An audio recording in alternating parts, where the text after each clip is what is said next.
What's going on, y'all? Today is day 2 of starting my cold email agency. So I have the website live now. Now, most importantly, I have to set up my emails. So it's always a good idea to use a subdomain. So my email is coldemailing.pro. I do not want to send out cold emails from that domain because I can blacklist the domain, get it banned, and permanently or temporarily ruin deliverability. So even if I'm emailing with people I've interacted with before, I'm more likely to get to their spam folder. So you want to keep your primary domain really only for interacting with customers, staff, or really warm prospects where you're likely to have a high deliverability rate. So what I do for my emails, you have a couple of options. Fastest, easiest option, but probably one of the more expensive options. You can go into Instantly here. Sometimes they have already warmed up, like pre-warmed accounts, so you can start sending right away. You have to kind of work with what they have available. So I don't like any of these names. Usually they have a couple hundred. Every few days they come out with more. What you can also do is you can go to the done for you email setup. If you're not really technically savvy, you can basically type in subdomains that you want to use. So work with coldemailing.pro, try coldemailing.pro. These are all examples of subdomains that you can use that are similar to your primary domain. Then they can also route back to your primary domain through a redirect. So you don't need to have a separate website for each. What I like to do to make things really easy, so for example, try coldemailing.pro. It'll give me some suggestions here. Hub try cold emailing, that's fine. $15 for the domain. Then you're going to pay $5 per inbox per month. Super affordable. You still have to wait that kind of 2-week minimum for the warm-up period, but that's a really easy option to do. What I like to do personally is I like to go into premium inboxes. So with premium inboxes, you're going to purchase the domain from the hosting provider that you use. I like Namecheap personally. It's just easy.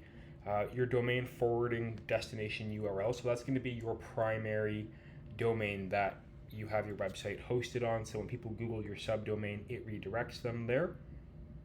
You're going to need your backup codes for Namecheap. You can find that in the settings really easily. You put your backup codes in there, your domain hosting platform login.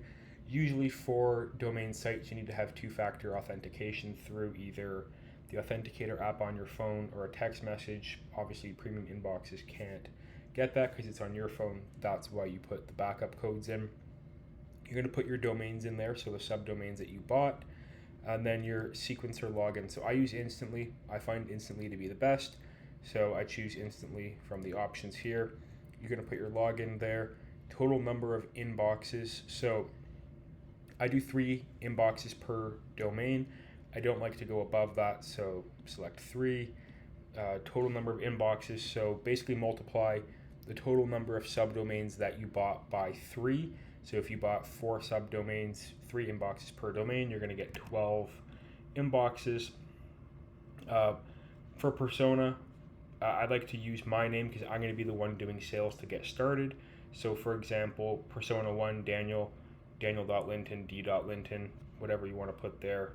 Don't use like support or contact or hello because it doesn't look personal. Use a real name, and then you basically just create the password. Picture, I don't bother with a picture. You don't need a picture. So I'll show you an example of an order that I did recently for one of my subdomains, Outsource BDR. My primary domain. I bought 4 subdomains here, b2bappointmentsetting.pro, b2bappointments.pro, b2bappointment.pro, and appointmentsetting.pro. And then 3 emails per domain, Daniel.L, Dan.L that I use, and those are connected right here in my Instantly account. There we go. So I have these connected in my Instantly account. They're already warming up and sending emails for another campaign that I have running.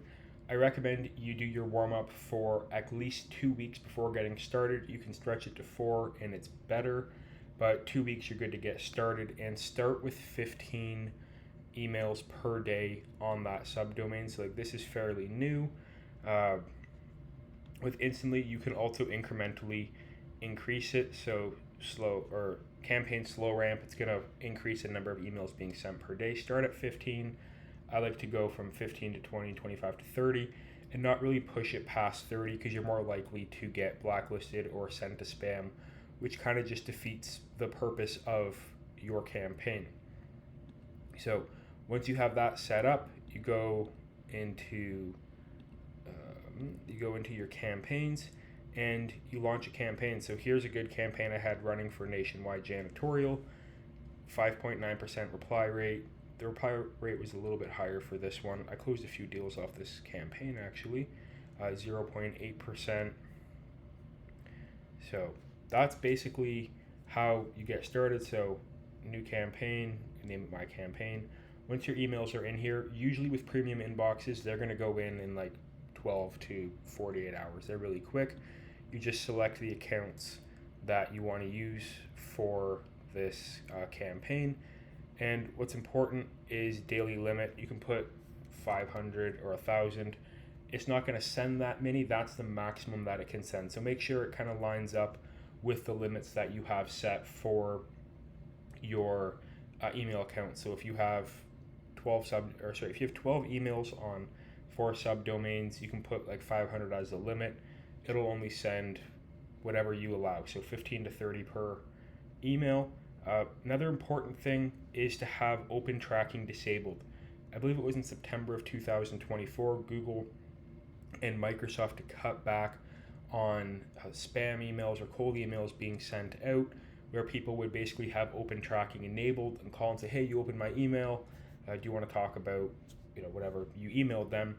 They basically send all those emails to spam, and how they track that is the email is HTML based, so you can check if the email is opened. You're going to go right to spam. A lot of companies have firewalls, malware protection that just reject emails that are HTML based.